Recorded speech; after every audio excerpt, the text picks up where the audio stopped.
hundreds of thousands of colonists left adrift out here forever, just to keep from damaging the board's bottom line. Disgraceful.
A pugilist! How exciting!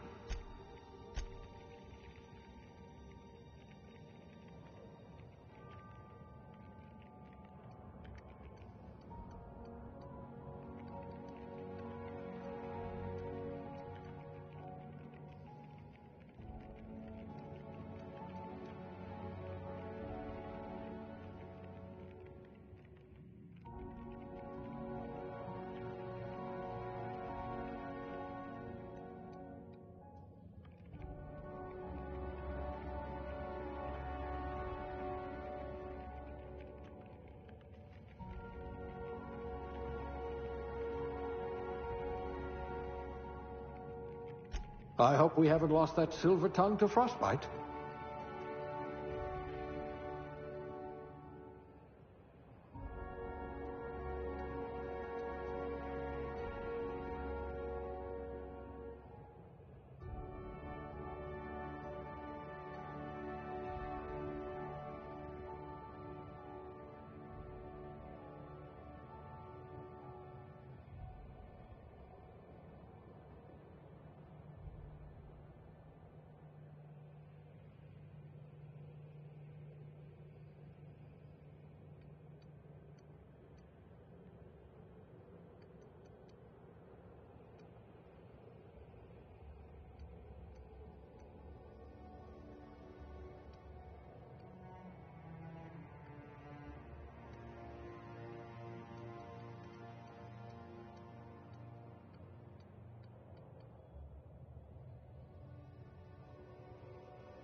Class A? Oh, right.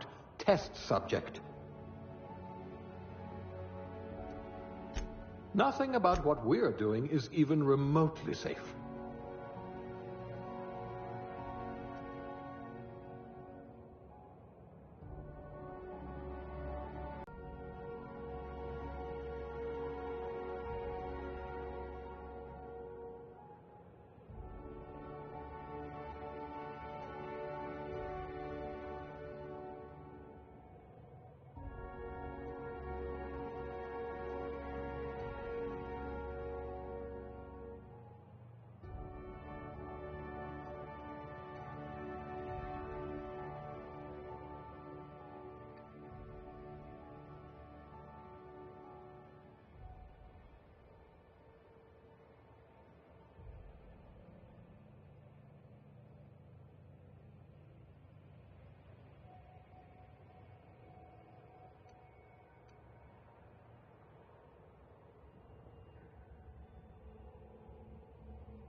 Looks to be your lucky day, my friend.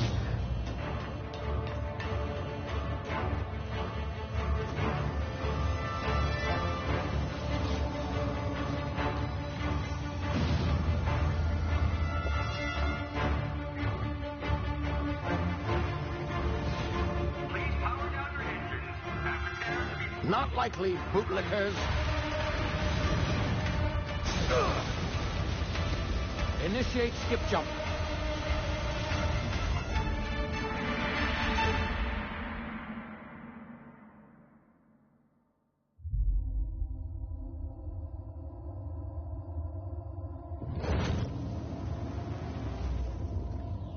Status. Structural integrity down 25%. Power levels down.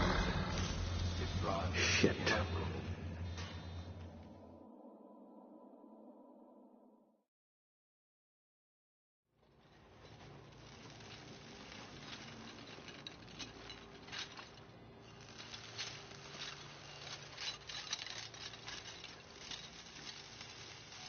Ah, there you are.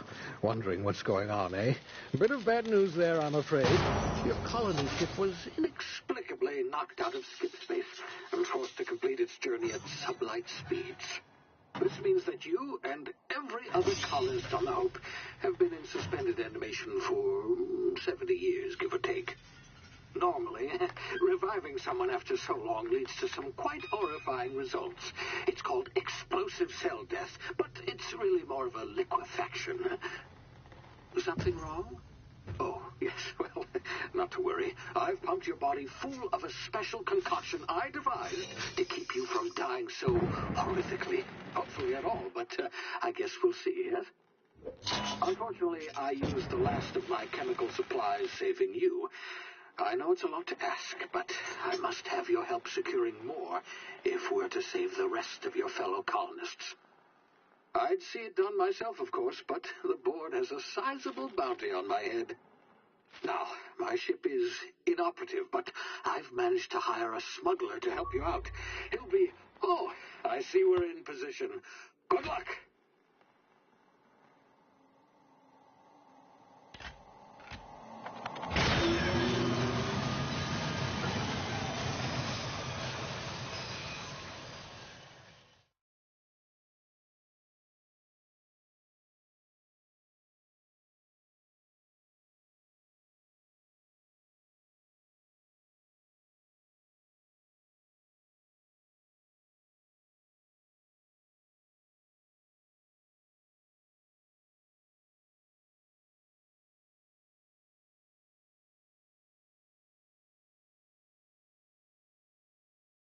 Can you hear me? Is this thing working? Ah, there you are. Now, where were we? Oh, yes, the smuggler. His name is Hawthorne, and he should be waiting for you at the landing site. He's to be your chauffeur, so to speak. Not to worry. I'm told he's a specialist. Dashing gunslinger, one-of-a-kind ship, that sort of thing. You'll like him, I'm sure. I've also outfitted you with a simple wireless monitor, so I can track your progress. I'll check in with you as soon as you land. Good luck. All the colonists are counting on you.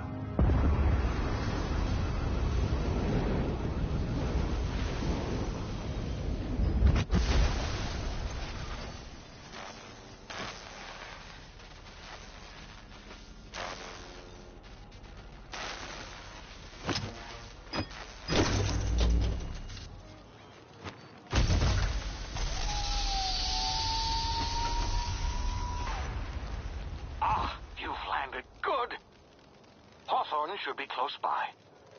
What in law's name? Is that him? Oh, that idiot. I told him to plant the beacon and move away, not stand there holding it. Oh well, no sense in letting his ship go to waste. Hawthorne won't mind you taking his ship. Better you than the board, huh? Not sure I trusted the fellow. Might have gone after the bounty on my head. Shame about the whole squashing thing. Nasty way to go.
You've been frozen for a while. There's bound to be unforeseen side effects.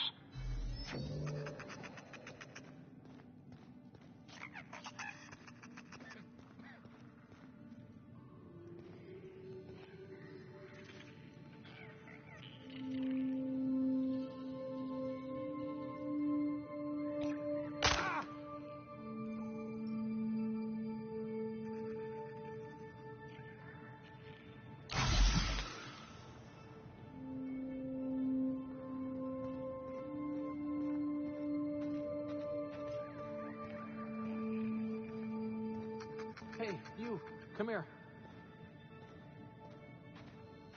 You've tried the best now. Now try the rest. Spacer's choice. Oh, wow, that stings.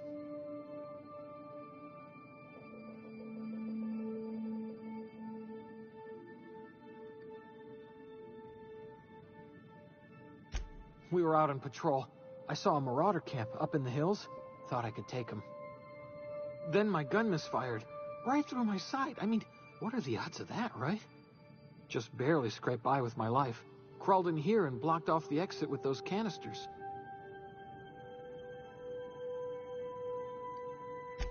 Gibbering, flesh-eating, law-breaking, unemployed lunatics with guns.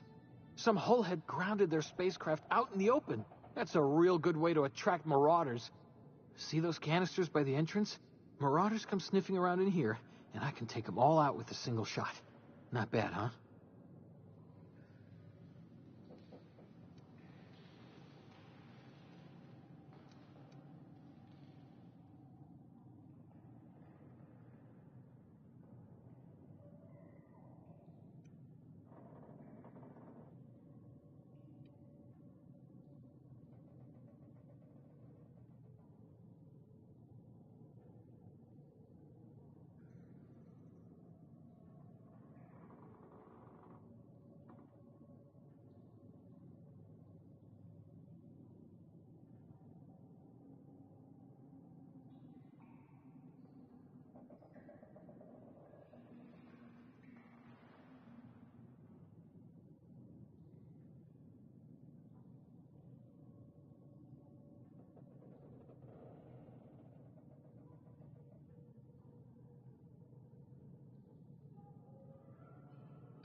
Yeah, okay. You look like you know your way around a gun. Got some spare ammo, not counting the bullet in my side. All Spacer's choice weapons are now 30% less likely to malfunction. You've tried the best, now try the rest. Spacer's choice. Yes, nailed it that time. You hit your head or something? You're in Emerald Vale. We're a Spacer's choice community. Edgewater's a little ways down. Prettiest place in the Vale. Be sure to stop by a provisioner's for a can of our famous salt tuna. The Hope? Is that some sort of fancy new drug? Are you with Auntie Cleo or something? Don't take this the wrong way or nothing, but I'm not allowed to fraternize with Cleo workers. Company policy.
It's not the best choice, it's Spacer's choice.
Hey!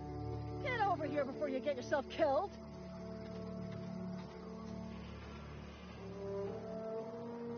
Don't know where you came from, stranger, but you best keep your head down. There's marauders hereabouts, and worse, landing violators.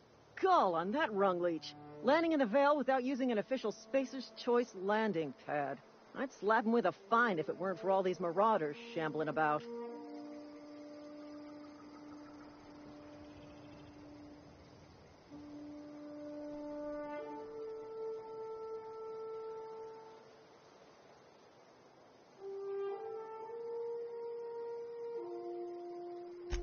Really?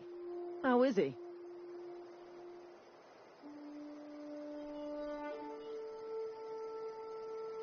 Well, that's a relief. You don't want to know how much paperwork's involved in paying off a gravesite fee. We'll see him back to Edgewater, just as soon as I cross these marauders off with the swift, cost-efficient fury that's made Spacer's Choice the most trusted brand in personal defense. I just, need a couple of winks to catch my breath. Stretch my legs some.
Well, sometimes. Management's real good at cost-benefit analysis. But, seeing as I'm the acting manager in this situation, you know what? You're right. It's time we cross those marauders off, find whoever owns that ship, and file a full report. And it's gonna be fucking laminated. Here we go.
I'll be with you, friend. I'm Ernie, from the Spacer's Choice Department of Human Resources. Town sent me hereabouts to check on the guards. Now, seems to me, and correct me if I'm wrong here, but seems to me they're all dead. Mind telling me what happened here?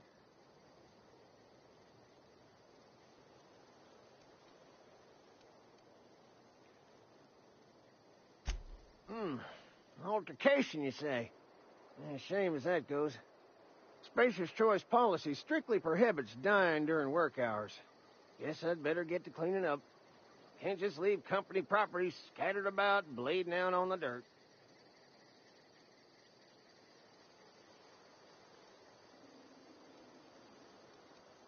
No can do, friend. That armor's Spacer's Choice property. Bodies, too. Living or otherwise. Company policy, you see. You don't want to amble on over to Edgewater at your earliest convenience. Constable's office might have work for someone with your, let's just say, aggressive disposition.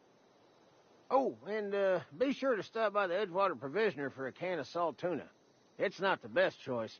It's Spacer's Choice. Don't get paid bits to chat with strangers. If you want to chew the rag, go talk to Silas over by the cemetery.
Please be informed that this vessel contains no valuable plunder.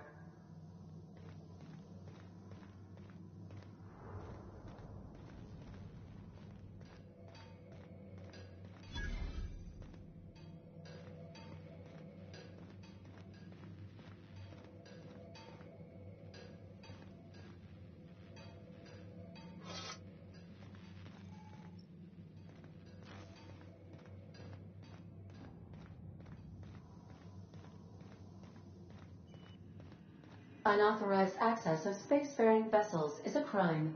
Please submit yourself to the authorities. Hello, Marauder. I am Ada, the autonomous digital astrogator of this vessel. Please be informed that I am authorized to use violent retribution against unwanted solicitors. Please return any misappropriated equipment and exit this vessel in an orderly fashion. Failure to do so will result in your immediate destruction.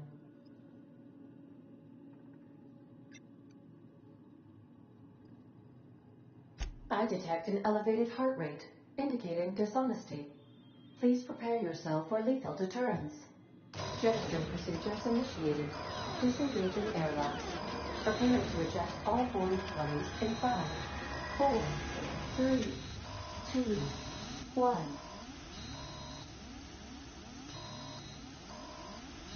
You are still here.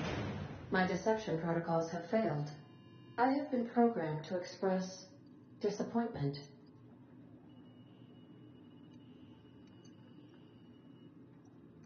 This vessel is the registered property of Captain Alex Hawthorne. I am incapable of accepting orders from anyone other than Captain Alex Hawthorne.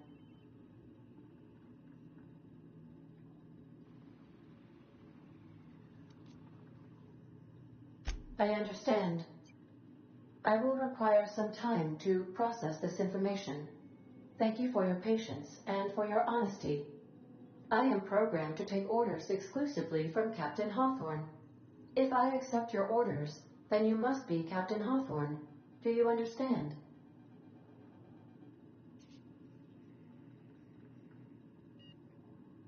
Well done, Captain Hawthorne.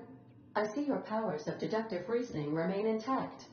Unfortunately, our engine is currently inoperable. Our main drive suffered a critical power failure, and we were forced to make an emergency landing. The main drive's power regulator has been irreparably damaged and must be replaced.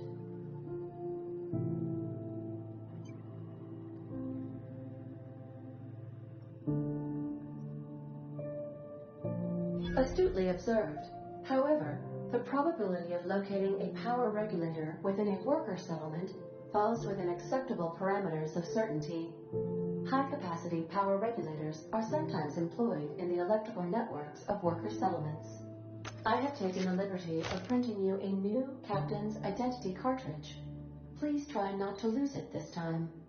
This cartridge identifies you, Alex Hawthorne, as the registered proprietor and captain of the Unreliable. Do you understand?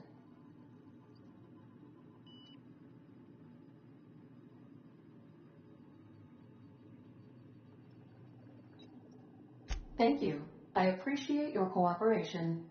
Best of luck in your search for a power regulator. Try to stay alive this time.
Oh, hey. Where'd you come from? Don't go ambling out in those hills. That's Marauder territory, friend.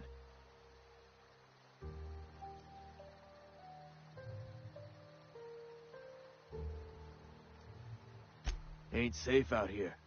You'd best head into town. Avail yourself of Edgewater's high walls. And low prices.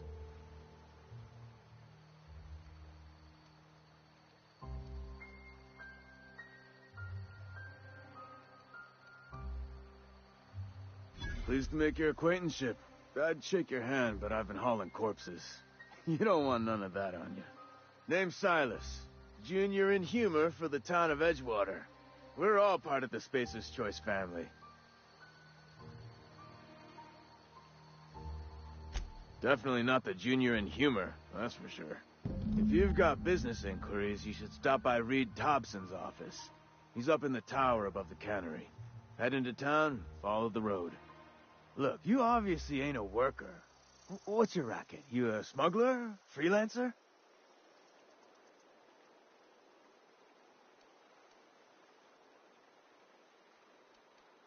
Edgewater is a company town, board-owned and operated. That includes the cemetery.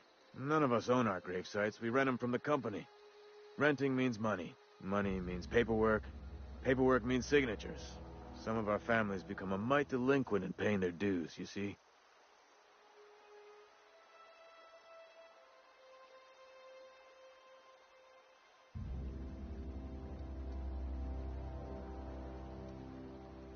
Company policy. If it was up to me, I'd put the whole town 10 feet under, free of charge.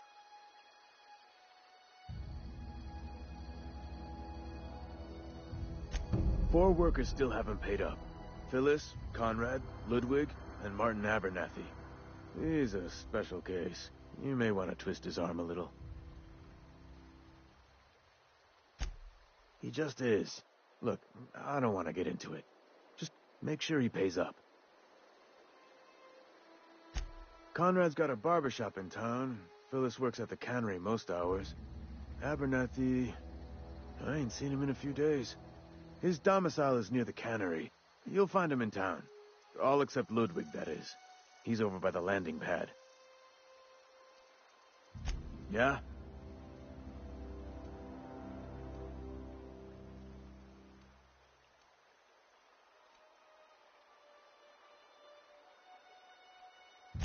The colony ship?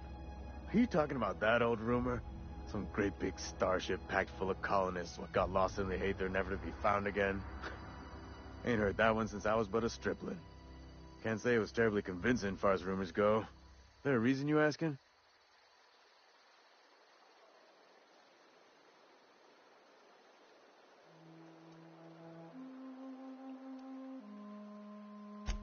Something I can do for you?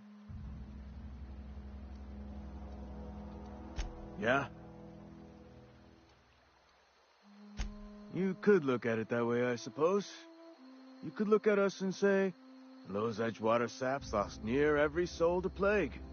But you'd be wrong. We're survivors. Loyal company folk, brave in the wilds.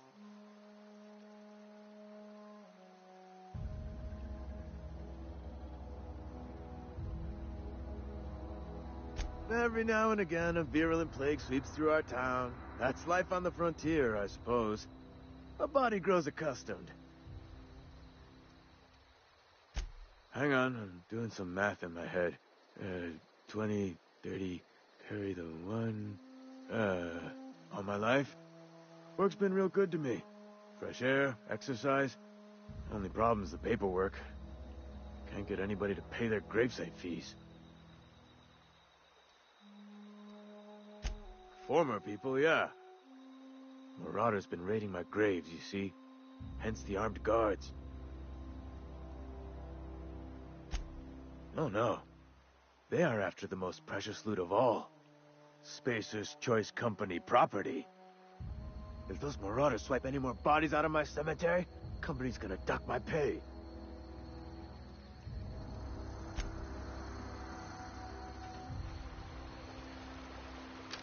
Huh? What? I wasn't dozing off.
Keep your distance, friend.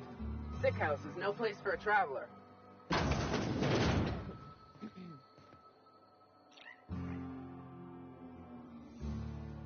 I appreciate the company and all, but you really ought to leave. You don't want to be seen around me. Because I'm sick.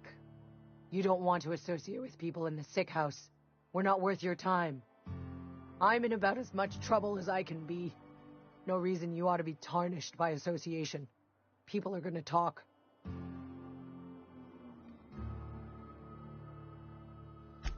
Figured it was obvious. I got sick. Couldn't get better on my own. Got moved here for everyone's sake. Maybe you don't know this, but there's a real simple reason you don't talk to the plagued. You don't want what we've got.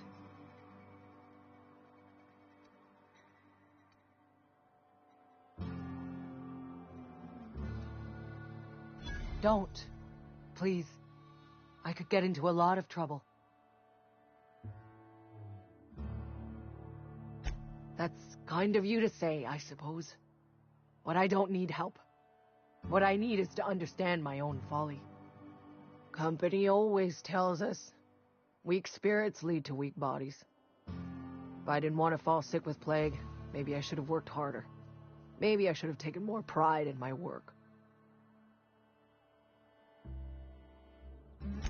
I really wish you wouldn't say those sorts of things. I told you once already. People could be listening. I'm feeling a touch faint. If you don't mind, I'd like to be alone for a spell.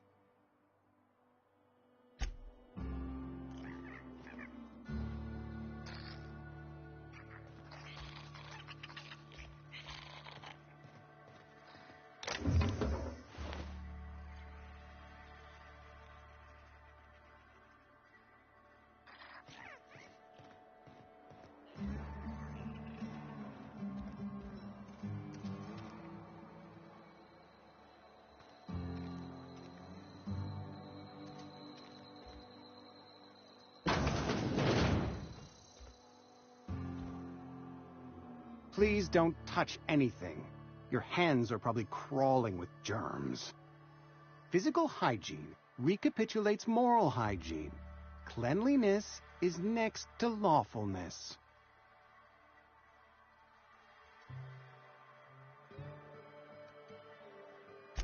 So everyone says, until someone forgets to cough into their elbow, and then we're all dying of plague.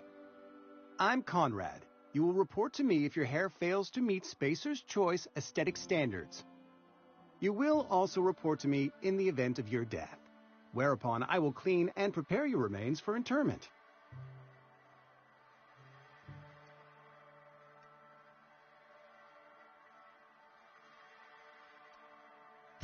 Ah, gravesite fees. Silas and I had talked about this at length. I thought I'd made it clear my pecuniary situation precludes the necessary restitutions. As broke as pie crust, friend. Bidless, indigent, destitute. I simply cannot afford it. I am a blemish on the prosperity of our fair settlement. When I expire, I expect Silas to toss my body into a ditch.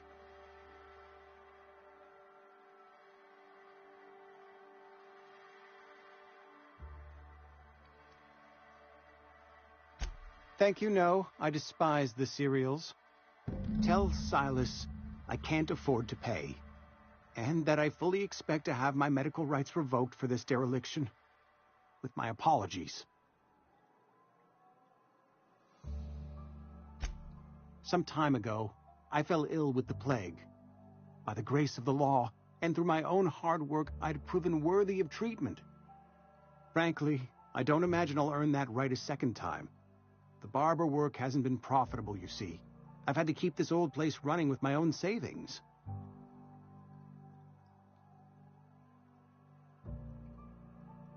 Not a bad idea.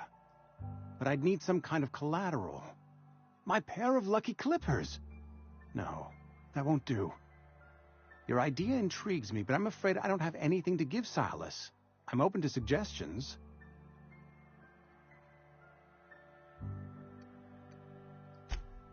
Much obliged.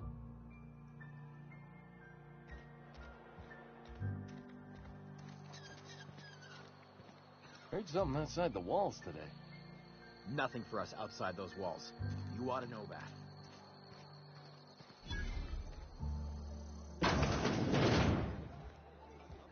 You read the latest report?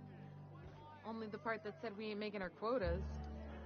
If only McDevitt's folk hadn't abandoned us. Cannery could use those extra hands. Nothing we can do about that. Sure there is. We can have another zero-G.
Never seen you here before.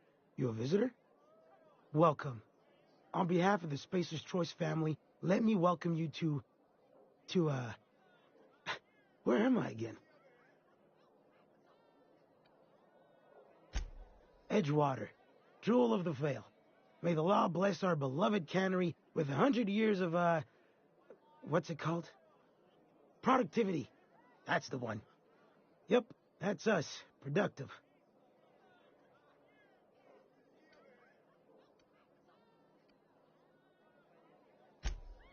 I am in no condition to do any work. Not so long as my injuries trouble me. Yep. Got my mitt stuck in a rotor wheel. Shredded my wrist up real good. Conrad went and sewed up my hand, but I couldn't do much about the pain. Boss was real generous to me, though. Got myself a 5% discount on Zero-G brew. After the second bottle, the only pain I feel is emotional.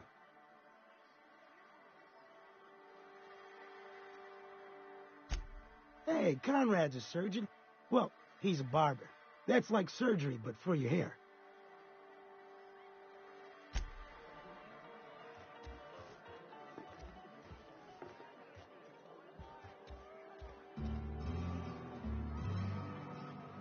I don't know you.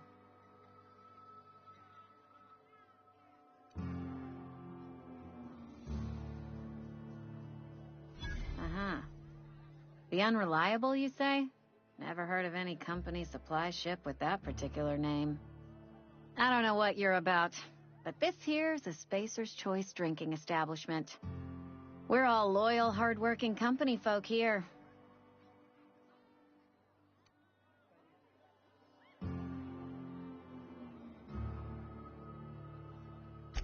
Am I that easy to read? Yeah, we've been having some problems lately. Loyalty issues, lines in the sand. I know where folk in Edgewater stand. But you, I don't know you. If you're gonna have a drink, I'd like to ask that you do it within the premises. Can't have you taking drinks over to those deserters. Traitors. The lot of them. Bunch of folks decided they were tired of working and went out into the wilds to fend for their own selves. Town's already struggling to make quotas, even without that band of slackwits abandoning their posts. Bunch of lazy, shiftless rung leeches. Anyway, enough about them. What can I do for you?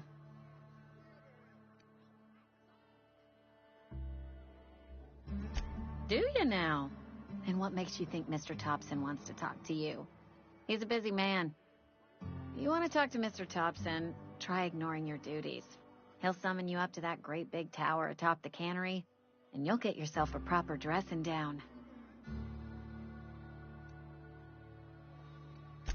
It is a good thing. If you're not pulling your weight, you don't deserve to live here. Simple as that. Go ahead.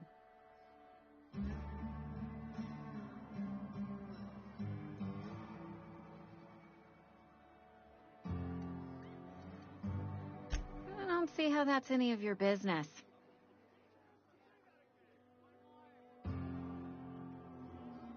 You're the first to ask after me in some time.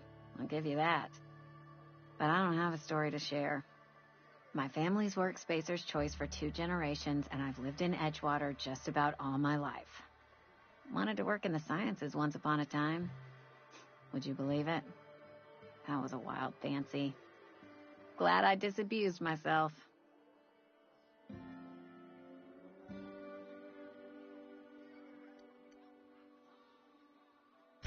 What happened, you ask? What always happens when you're dreaming? I woke up. I just didn't have the brains for it. Asked too many questions. Wasn't suited to the work. So I did the right thing and worked the life I was always meant to live. Now that I'm behind a bar, I can ask all the questions I want. Important ones. Like, when are you going to pay your tab? And would you like another round of cold, refreshing Zero G?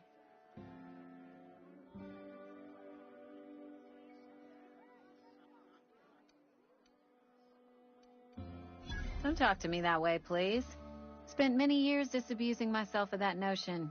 Don't need you putting it back in my head. Lab work ain't for me. Never was. Never will be.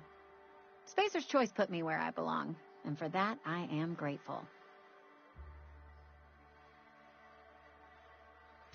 They did. They gave me a life. Gave me a purpose. This is where I belong. What's wrong with that? It's good, honest work. Pots and pans don't scrub themselves. Glasses don't fill themselves either. Unless you're in Byzantium. I hear everything's automated there. Not that I'll ever find out. Not so fast. I told you about my life. Your turn to tell me about yours. So, what's your story?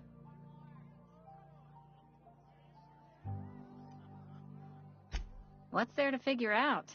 Stands to reason you work for a company. You ain't Spacer's Choice. Could be you're with Auntie Cleo.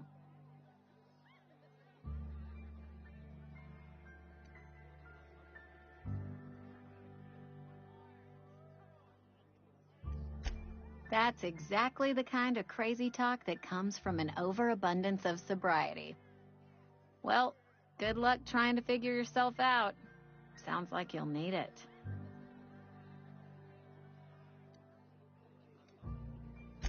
Coming right up.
Sometimes I wonder what I'm doing with myself.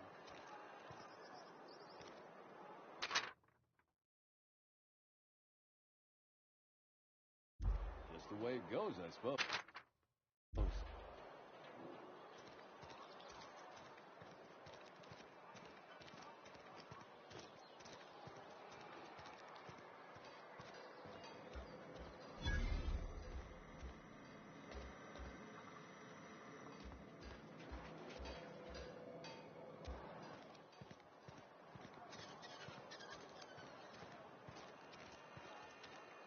Hey, you hear about Wilson?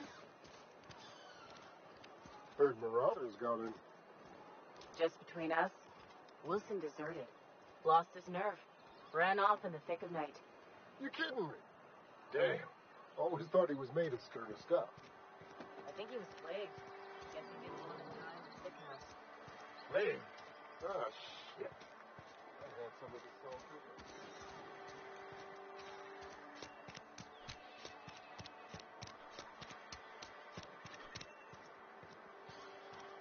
I'm sorry. I'll just be a minute. You had a minute. Next one comes out of your pay. Ease off the threats, friend. I'm going.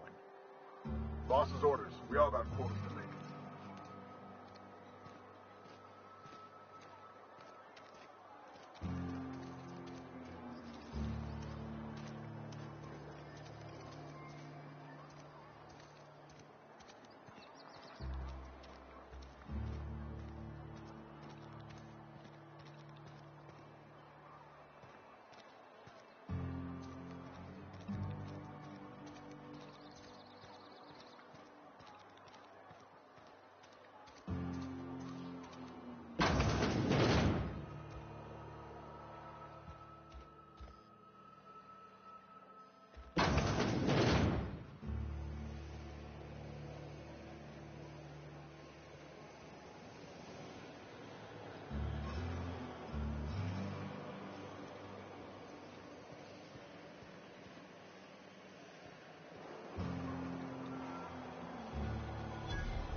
The grease monkey, Argo?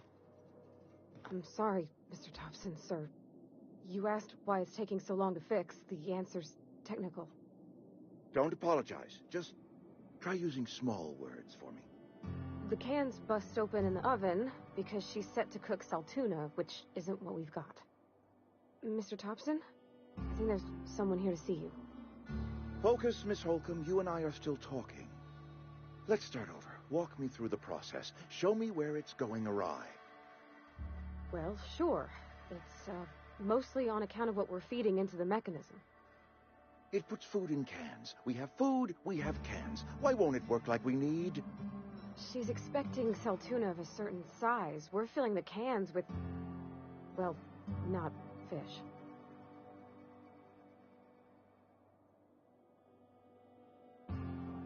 Seems we've got a guest. Really now, Parvati, I do wish you'd spoken up. I do apologize. I was given no forewarning of your arrival, or I might have welcomed you at the gates myself.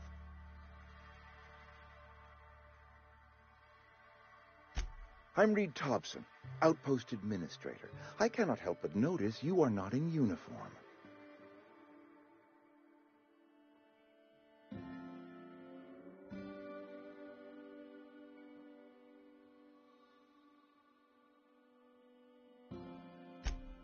Yes, so it dawns on me.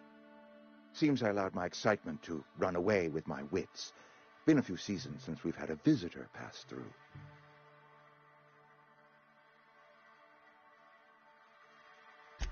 Only regulator we got is hooked up to the town transformer. Mr. Thompson ain't liable to be keen on dismantling it.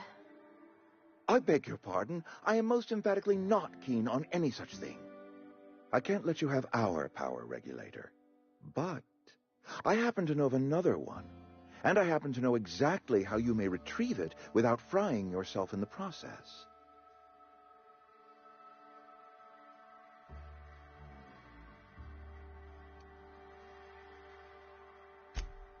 Oh, yes. Saw someone put his hands on a regulator while the power was running. His legs were still twitching when we buried him. There's a power regulator in the old botanical lab. It's mostly abandoned, so all that power is being squandered. Go down to the geothermal plant. Reroute power from the botanical district over to us. Once their power's shut down, you can have their regulator and be along on your way.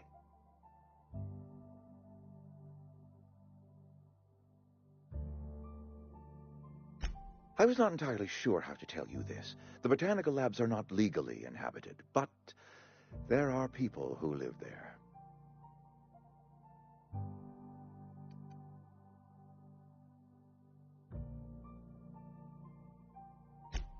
No, I do not imagine they will be pleased. But like a parent disciplining an unruly child, you will be doing them a kindness. The people living in the botanical labs, they're deserters. Former workers. I need them back at their posts. I need them to come home.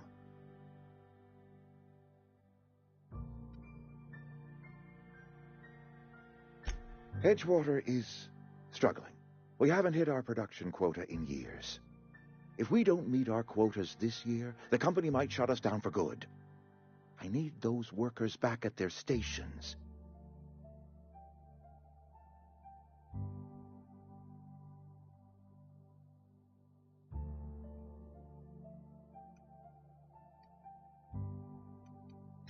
My hope is that by cutting off their power, you will convince those deserters to come back to town. Before you go to the plant, I want you to stop by the botanical lab. Speak to their leader, Adelaide. Tell her the power's about to go, and that it's time her band of deserters came back to town.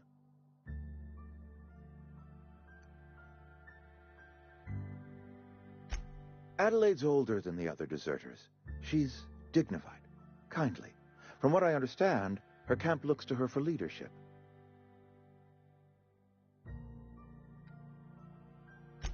That is not a hypothetical I enjoy entertaining. We need Adelaide back. Nonetheless, I will settle for the return of her followers. We belong to one community, the Spacer's Choice family. If we dissolve into factions, then we will all perish separately. Adelaide will understand that.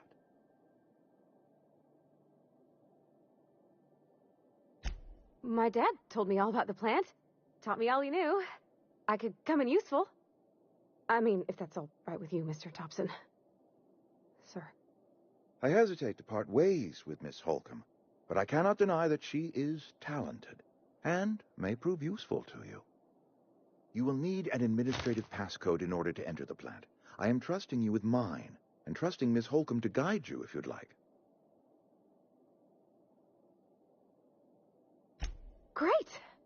I got my wrenches and diagnosticators and hairpins and engine tape, so I'm all set. Well, I am glad to hear that. Best of luck to you, and thank you again for your help. It is a lot to ask of a stranger, I know.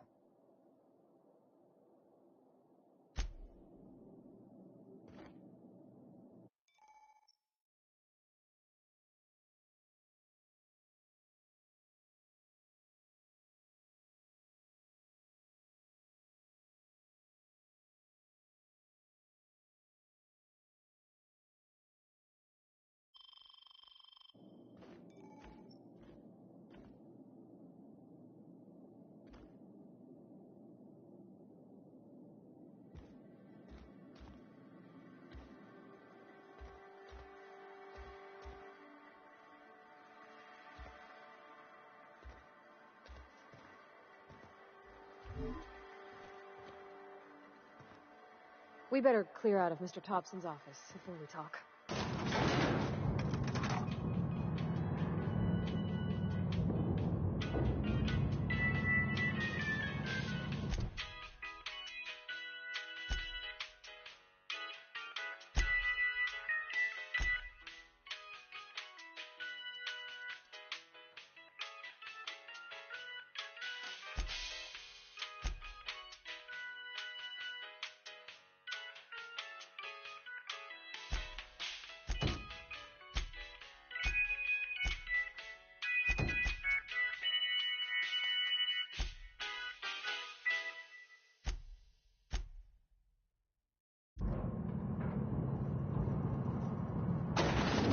let's clear out of Mr. Thompson's office.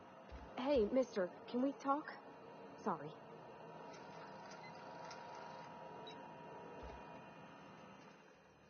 Sorry. You just want to get out of here. And you likely don't want to tag along like me. It's just, Mr. Thompson has his own view on matters, on account of it's his job and what all, but that's not the only side of the tale.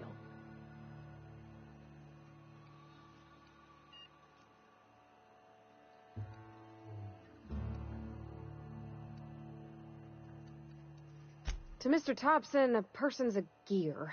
It does its job quiet-like. If it squeaks or stutters, it gets replaced. The deserters are decent folk. I knew some of them before they left.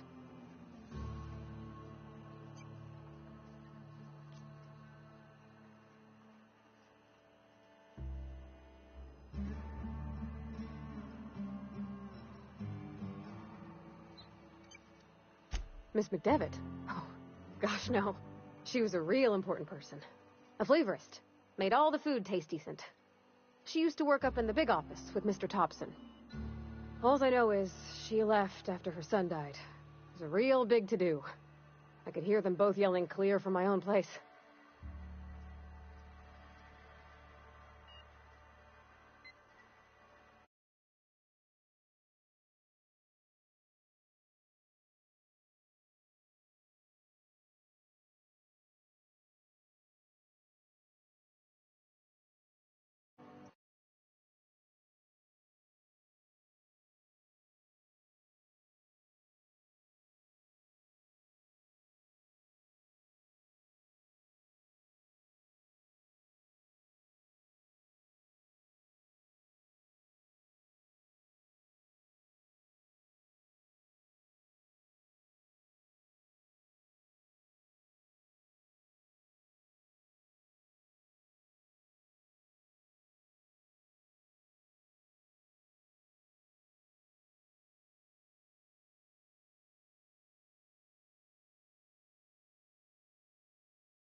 Can't say as I know. I wasn't there.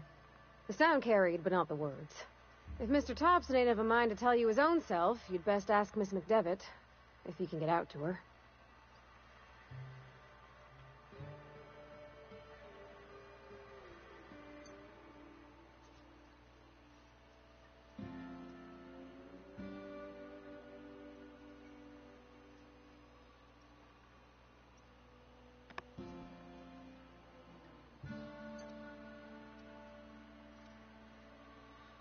I don't know anybody well. I mostly listen to them talk, kept my head down. There was a boy named Thomas who used to follow me around, asking questions about the stuff I fixed. He was real sweet to me. Not any sort of dissident.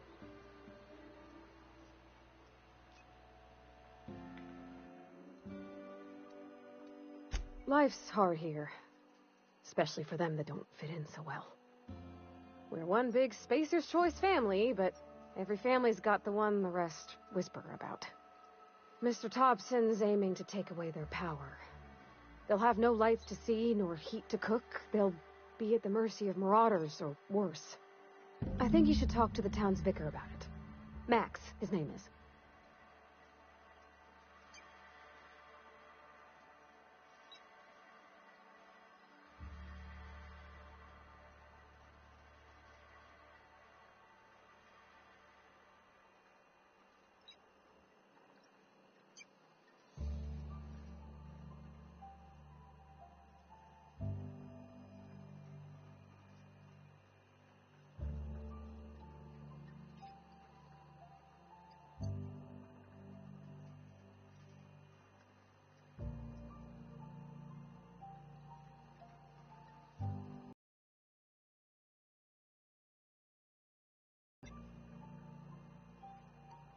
About if what Mr. Thompson proposes to do is upright. Leaving Miss McDevitt's folk to their fate. Their neighbors. Kin. And maybe he can think of something else to try. Something we ain't. He used to go walking outside town. Maybe he found something that'll help. It's just an idea. That's all.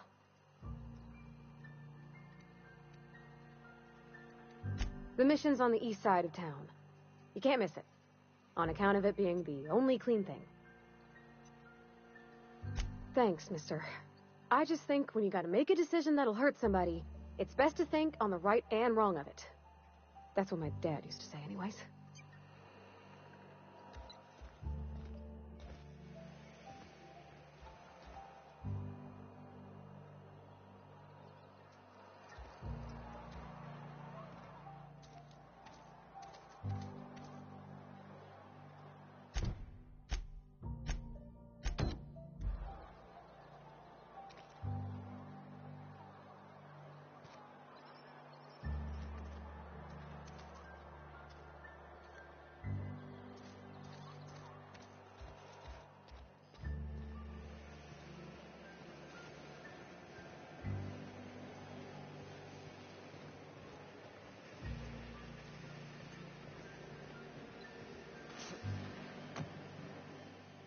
You the new worker? Whatever. Make it quick, Tenderfoot. I'm busy. Shit. Silas still on about that. Here, take the fees. I'd appreciate it if you didn't tell Reed I was late on my payment. Because they're not my fees and not my gravesite. Guy I worked with shot himself. I paid the bill.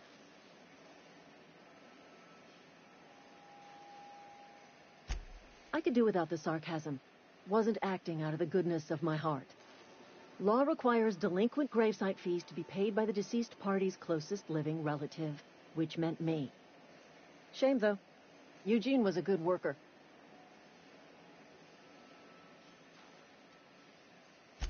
Woke up one morning and put a round through his upper story. Can't imagine why. The kid was doing all right at his desk. We all thought he was an upstanding receptionist. Just between the two of us, I'm pretty shocked his weapon didn't misfire. Spacer's Choice handguns aren't the most reliable.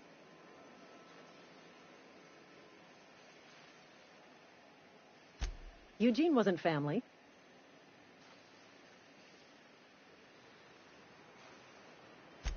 Yeah, I was the closest living person relative to his body at time of death.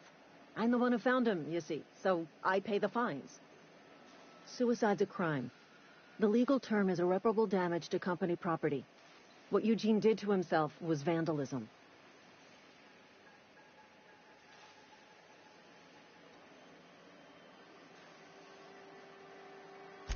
When one of your workers commits a crime, the entire town pays for it.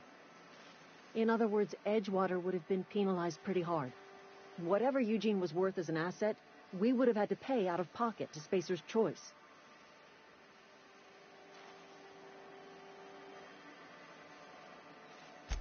Well, excuse you.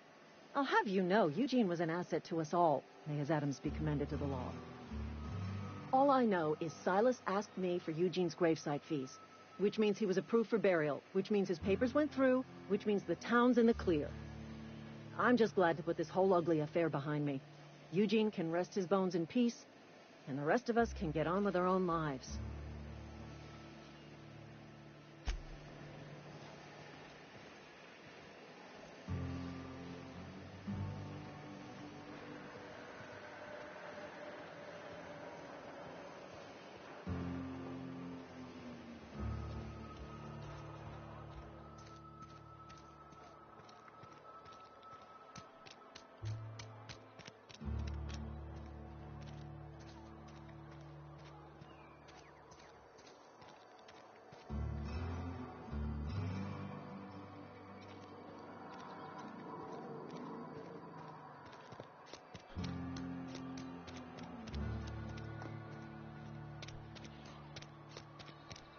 Almost lost a finger in the cannery today.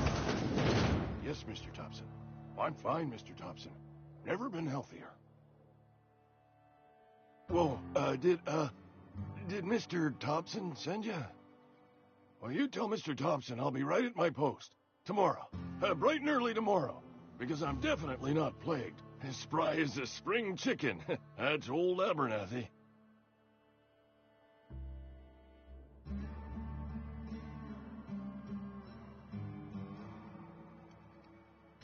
You some sort of wandering alienist? Walking into a man's own domicile, pestering him about his mental state?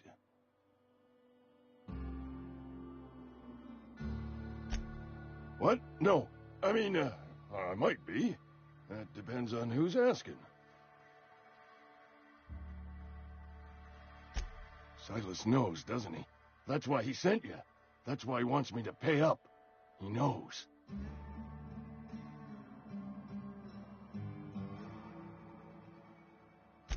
I'm dying. I'm not long for this world. The date of my expiration is fast approaching, and soon I shall be ushered through the great cannery in the skies.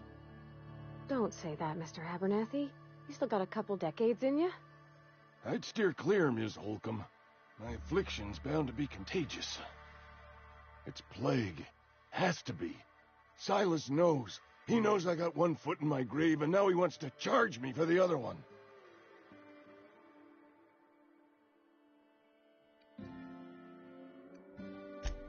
I am? Law, help me. Paranoia is one of the plague's known symptoms. I'll pay your fees. I don't want any trouble from Silas. But if you could see a way to freelancing for me, I could really use the help.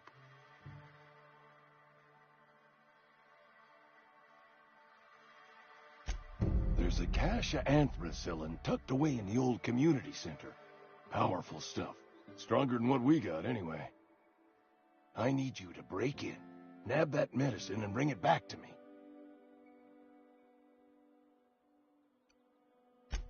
I'll do what I can.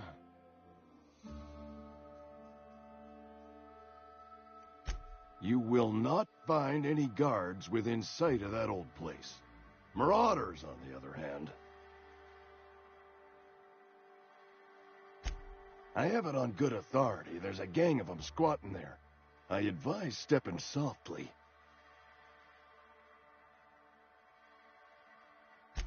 I tried medicating myself with Adrenatime.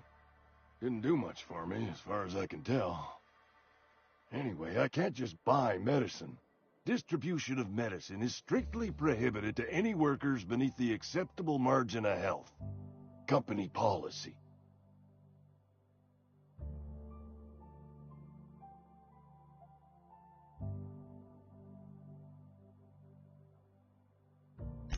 More like the company won't treat me because I'm not healthy enough. So you'll do it then? You oblige me with your haste. I think I feel the plague spreading. Oh, Law, it's in my spleen now. I can feel it.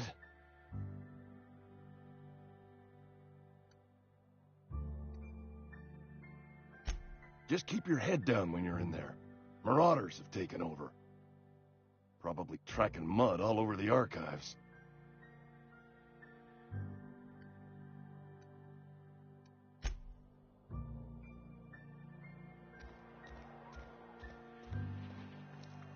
You're making a mistake working for Abernathy. Oh, I cut my own hair. But Conrad sells real good disinfectant. What can I do for you?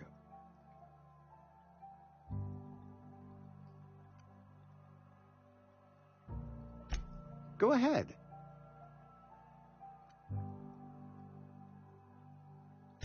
The plague's come at us with a vengeance this year. Lost 6 workers in as many months. I wouldn't call them good workers, mind you. If they were any good, they'd have been treated. Still, it is a shame. Fever, chills, fatigue, aching, vomiting, an excess of phlegm, a tendency towards belly aching.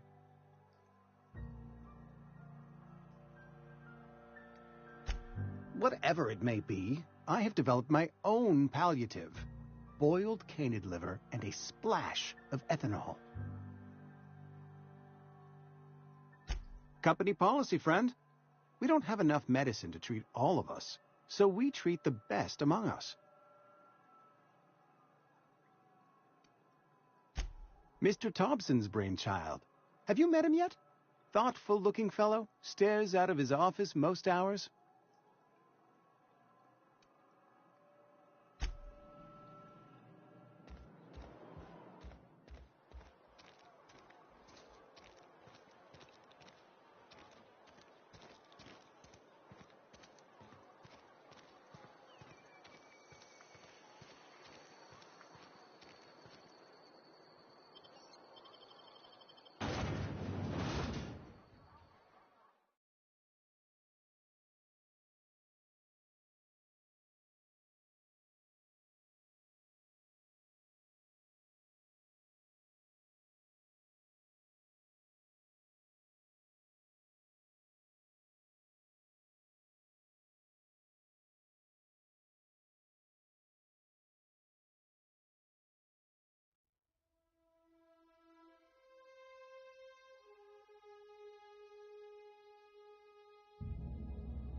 When I was little, we'd get freighters in every Sunday noon.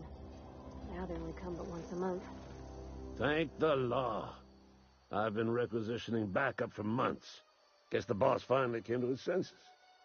You ever swung a truncheon? Let me see your rifling stance. I want to make sure you're up to snuff.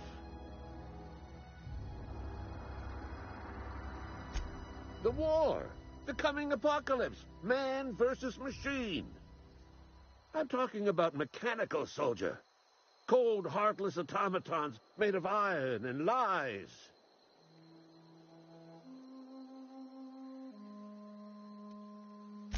That's right. That's what I've been saying. We gotta square our shoulders and stand ever vigilant. Auto-mechanicals. Creatures forged in the fires of malevolence. I seen them over by the old power plant, clattering about, firing at the birds, orchestrating their uprising. When the swarms of mechanicals come clanging on over that hill, where will you be? Cowering beneath your cot? Or standing, shoulder to shoulder with the resistance?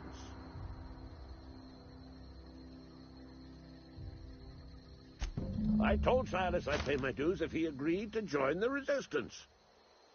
Guess this means he's finally heard the calling.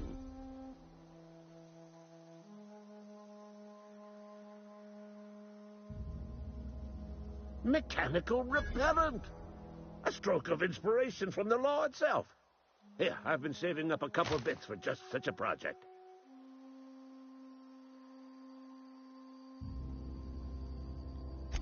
I've been gathering up a war chest over the years. Saltuna cans, mostly, some Spacer's Chaw, few bit cards. I'll reward you for your aid.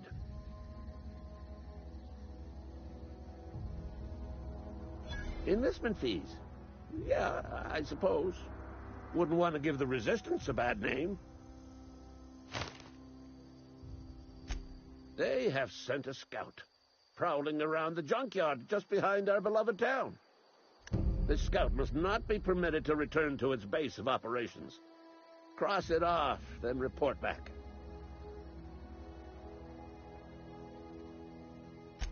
Mechanical's got a weak spot in their midsections. I think the technical term is, the blue glowy square thing. Go on.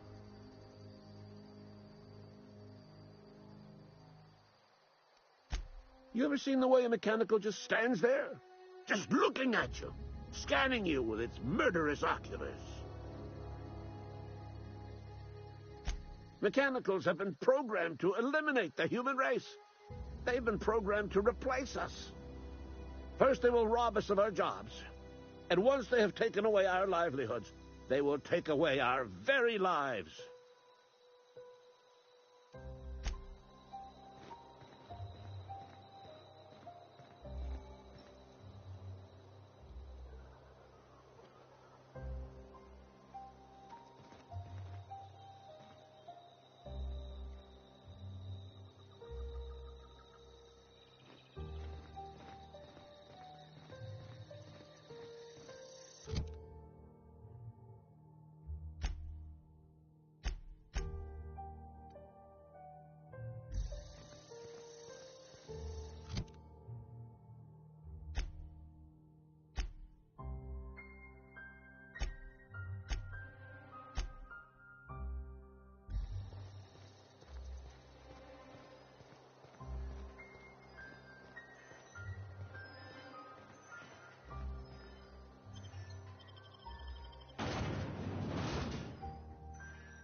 Something got you down?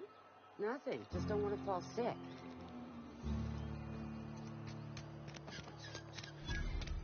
Heard something outside the walls today. Nothing for us outside those walls. You ought to know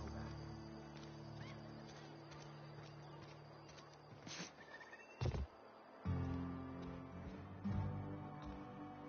What can I do for you? Go ahead.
Hey, Miss Parvati. Come for a visit? Not today. Just helping this fella. Lovely to see you about, Miss Parvati. Things going all right, Silas? Been keeping him careful and true, miss. Best to ask her yourself. My dad's buried here. Silas watches over him when I can't leave the house.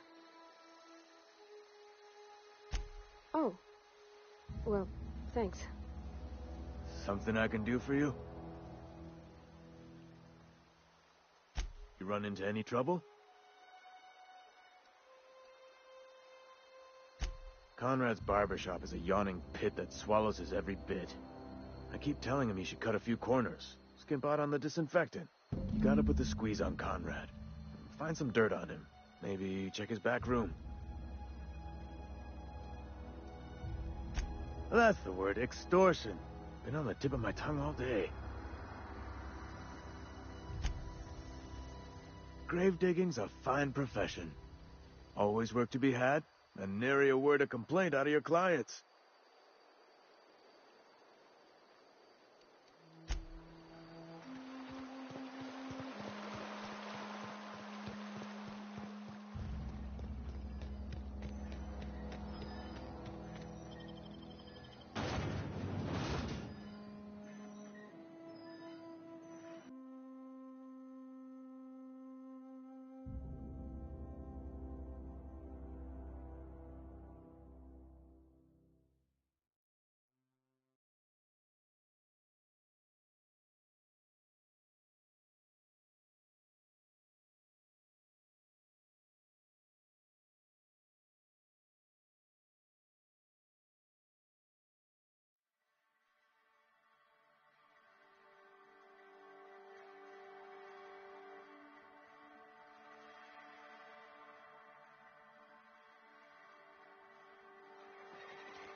Wish we had some better rations. At least you got your health. I've never actually been in here. Seemed scary from the outside. Welcome to the Spacer's Choice Constabulary. We are Halcyon's leading brand in frontier justice. The office is writing up promotion. Purchase 3 criminal investigations and the 4th one's free.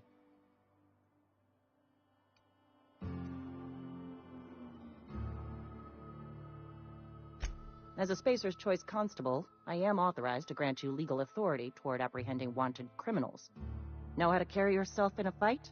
I've got bounties out for these 3 marauders. Cross them off and bring me their fingers. Just 1 per marauder, please. I'll dust off the old fingerprint roller. as long as your questions fall within the acceptable margins of curiosity. His likeness decorates many a wanted poster. Do you have any relevant information about this individual?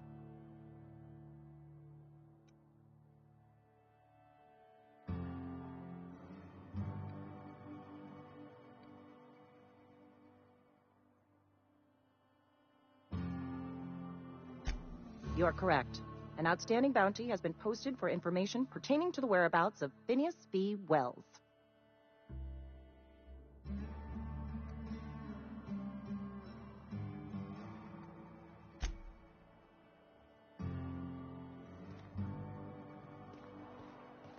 Sometimes I wonder what I'm doing with myself.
What can I do for you?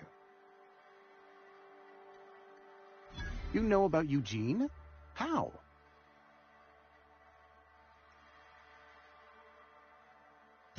Then, you know Phyllis suggested selling off Eugene's gold teeth. I didn't approve of the idea then, and I don't approve of it now. Eugene's golden teeth were a family heirloom, representing 3 generations of poor dental hygiene. He took them to his grave.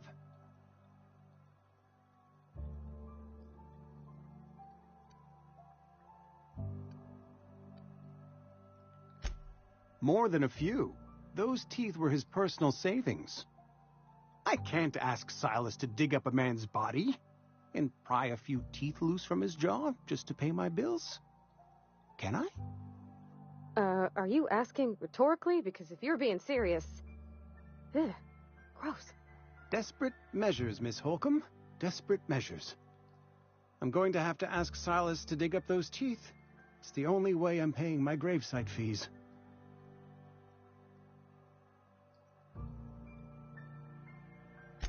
I'm sure that I have no other choice. Here you are. Gravesite papers affixed with my signature and an IOU.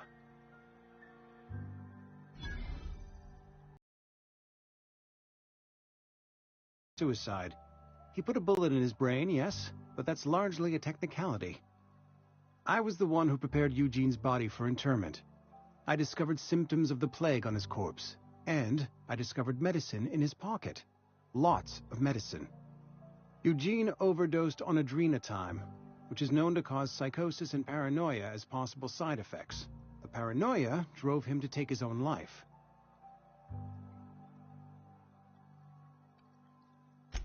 We can all thank our lucky stars that young Eugene was hopped up on medication and suffered its predictable side effect. I included it all in my official report. I'd like to think I saved Edgewater a great deal of money. We never could have paid the fines associated with a suicide.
Something I can do for you?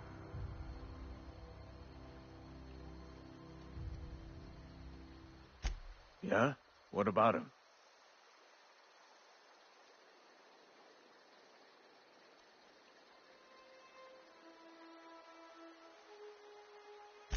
Well, yeah. It's what I'm contractually obligated to do. What's this about?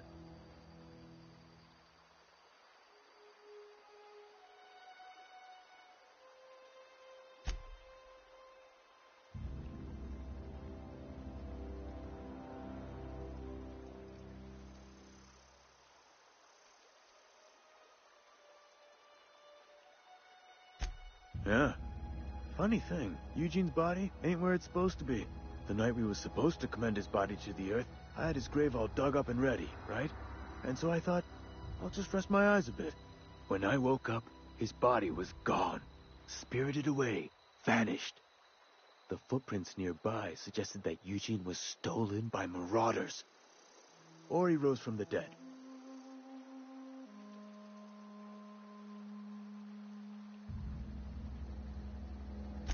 Let me know if you find anything. You run into any trouble? Reliable work from a freelancer. That's gonna take some getting used to.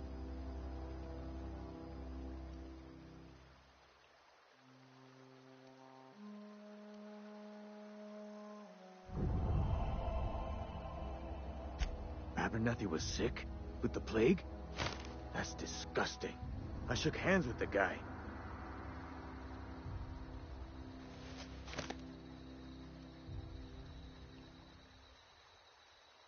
I needed his fees because of his name.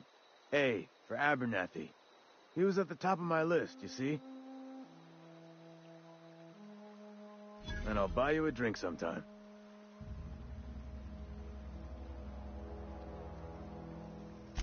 Oh, suppose you've earned it. One good turn deserves another.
You hiding?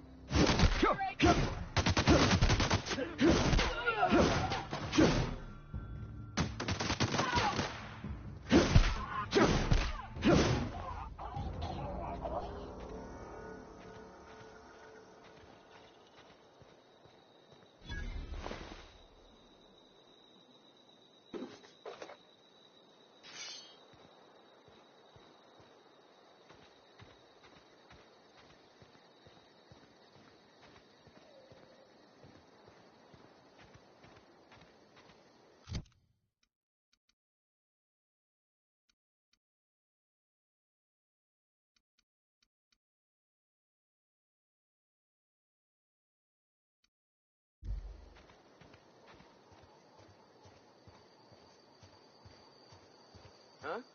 I smell blood!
Huh?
Almost lost a finger in the cannery today.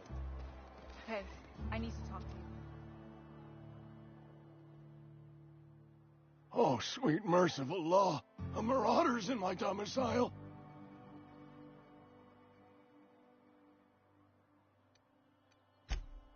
Oh, wait. It's just you. Yours killed me with fright.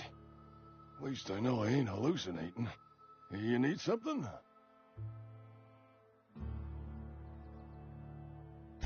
Let's see it. Don't keep us waiting.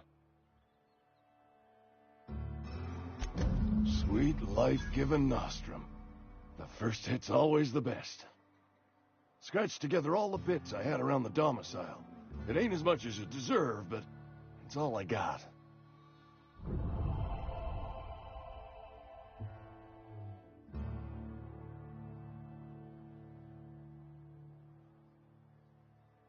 You're wringing the blood out of me. Here, you can have whatever's in my pockets.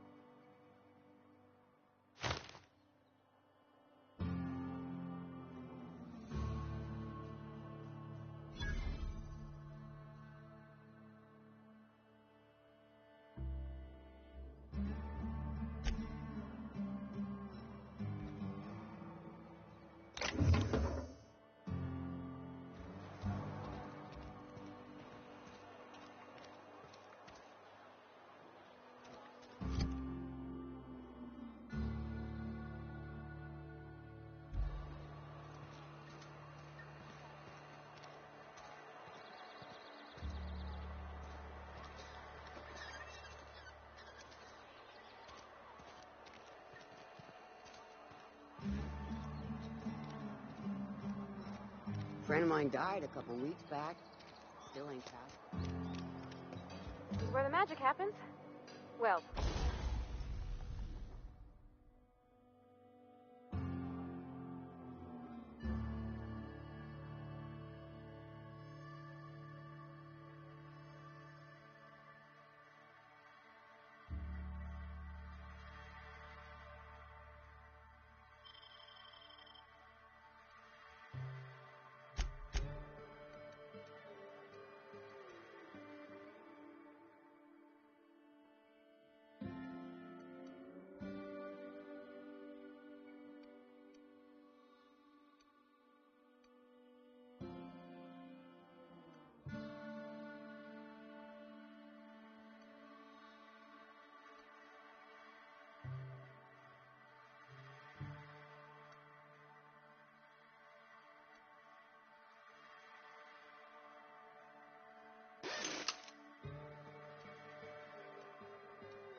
science. But it still happens.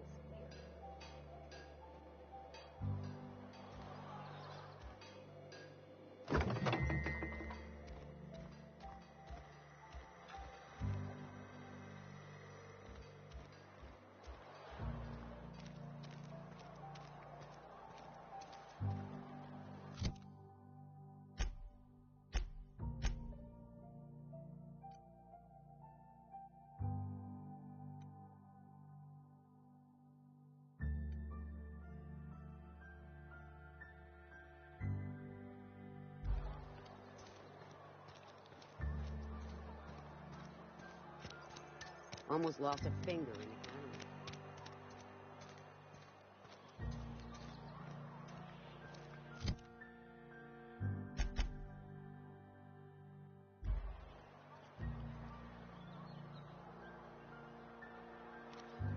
Another day at the cannery. Don't go knocking your work. At least we've got... I'm not allowed in here. Not since the vending machine incident. Holcomb, got my eye on you, girl. Miss Holcomb ain't allowed in this establishment. Not since that little incident. Ask her if you care. I'm running a business here. I won't touch anything while we're in here, Mr. Moreau. I promise.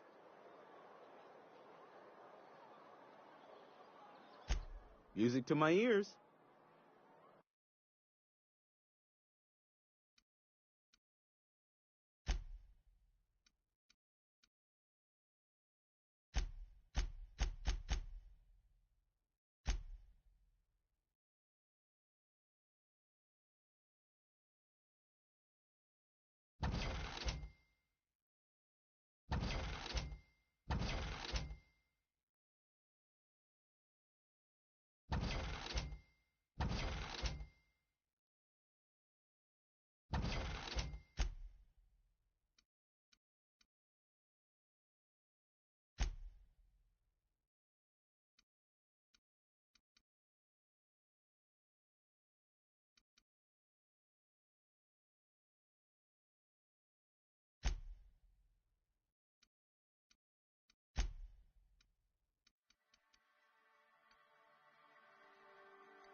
It's not the best choice, it's Spacer's choice. And before you ask, I'm all out of deluxe salt tuna.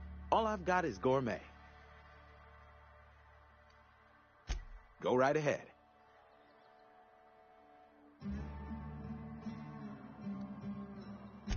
Other than yourself, definitely the vicar.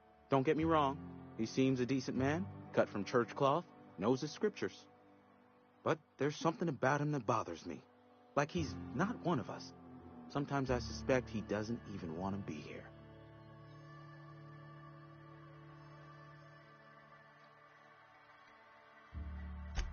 Amelia. Definitely Amelia Kim. I advise against stepping foot in her drinking establishment altogether. Word is, they're going to replace her with an auto-mechanical barkeep. She's, what's the word? Obsolete. You don't want to associate yourself with that kind of person.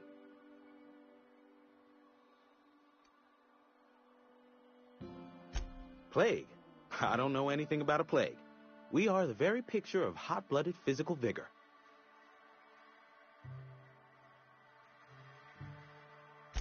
I take umbrage with your choice of phrase. We ain't sick, we're rugged.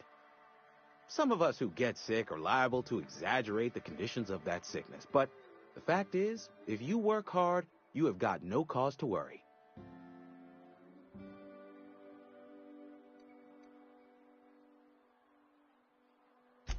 Spacer's Choice is built on love, and like any real love, it is cold and tough when needs must. Medical treatment is commensurate with our value to society. Spacer's Choice will dispense medicine for the indispensable worker. Natural selection at work. Then the hand of medical science will not grace you with its touch, and you must recover on the virtue of your own grit. Listen, you mind if we talk about something else? Rambling about company policy gets me feeling all lightheaded. Go right ahead.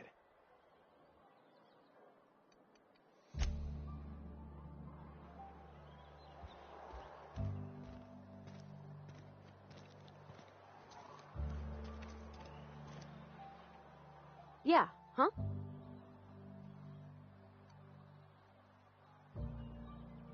You mean why I'm not allowed in the store anymore? There was a kind of a thing with a vending machine when I was 12. Sure, but folks got long memories around here. I've always been good with my hands, right? So I saw a lock on the machine and thought, oh, this must be how they refill it. But I had to know. So I did my thing, and next thing I know, there's a couple hundred bottles of Zero G rolling out the front door and into the road.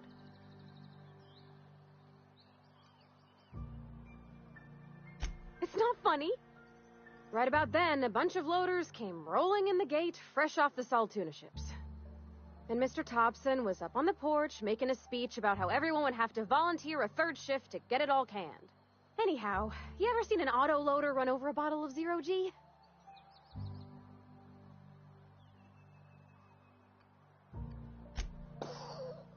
Exploded all over Mr. Thompson. One bottle after another as the loaders went by. I was just shy of working age, so Dad had to pay all the damages. Rose still angry at me. I can laugh about it now, but I just about puked up my guts in terror in the moment. That's the one time I ever made Mr. Thompson look a fool.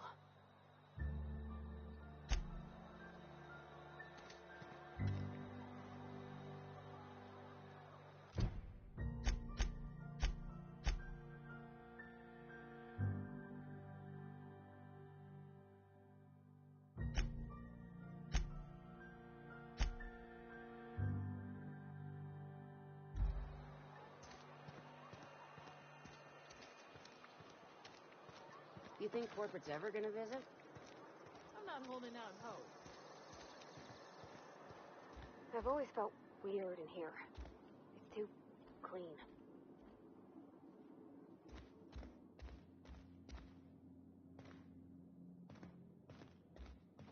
Hey there, Mary. Don't see you around here too often. Oh, I just came to talk to the vicar is all. None of us are above confessionals. What have you got to confess? You ain't thinking of deserting, are you?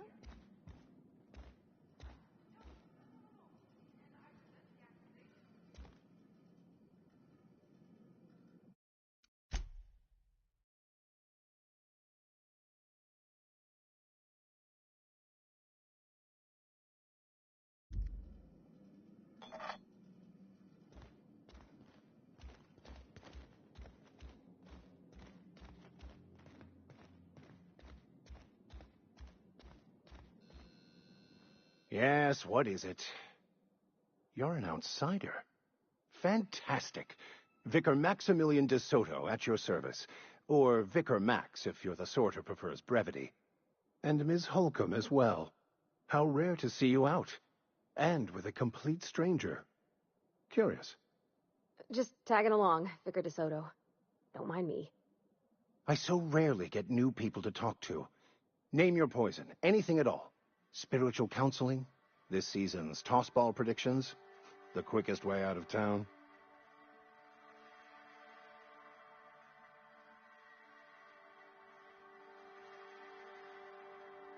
But what? I thought you would talk to him. You wanted to speak to me, Ms. Holcomb? Every time I've tried to engage you in conversation, you look at the floor, answer in single words, and slink away. I can't imagine what would be so grave as to drive her to my mission. What has Mr. Thompson asked you to do?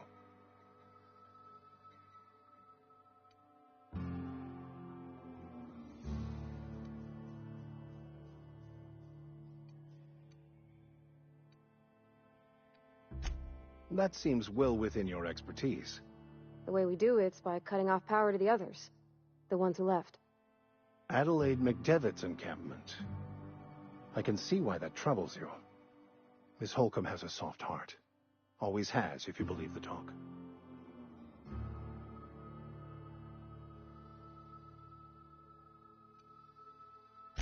They rejected the order of society and live beyond the walls so thoughtfully provided by our Spacer's Choice patrons.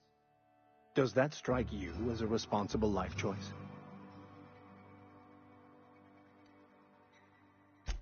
Assuming your goal is to save as many as possible, then you should bring everyone together. Send the power to Edgewater and convince the deserters to return to the fold.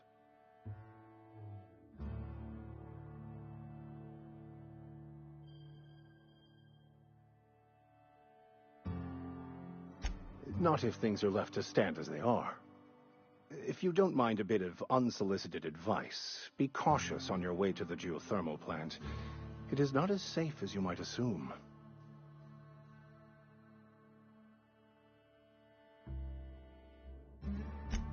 One of the reasons I transferred here was to fulfill my duty in hunting down banned heretical texts. I happen to know such a book is, as we speak, tainting a collector's library in Emerald Vale. However, the collector's residence lies outside the town's walls. My retrieval efforts have been thwarted by marauders who have overrun the property. Should you fare better than me, I'd pay a handsome sum for the book.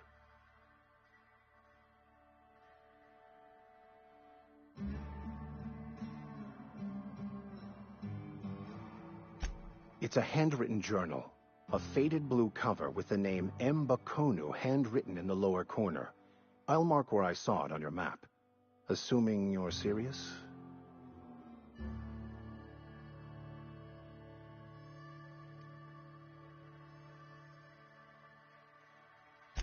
I just want to keep the writing out of layman's hands.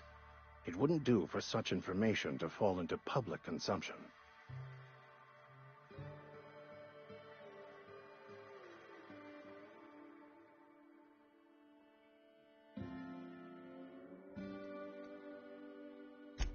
It is not only a beautiful relic of a bygone time, it's also the thoughts of an early thinker on the nature of man's place in the cosmos. Not many in this colony could understand its true value, should they ever read it. Thank you. If you retrieve it, you can always find me here.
something you need?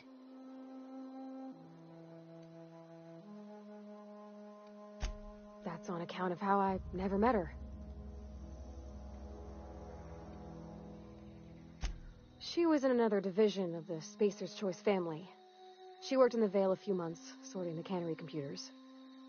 Her contract said any kids she had, expected or not, belonged to her office from the time of conception. So when I was born, I got sent here. Well, I don't know about normal.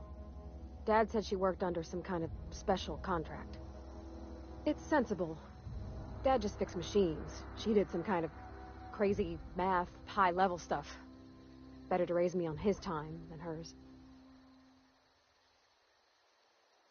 You mean about the mission being too clean? I know, but Vickers says the universe is a machine, that it runs by law. Real machines have gunked up oil, scratches, and worn bits. You can tell they've seen handling, been used by folk. The machine Vickers sees is one ain't never been run. It's not for people to live in. It's something on a museum shelf, under glass.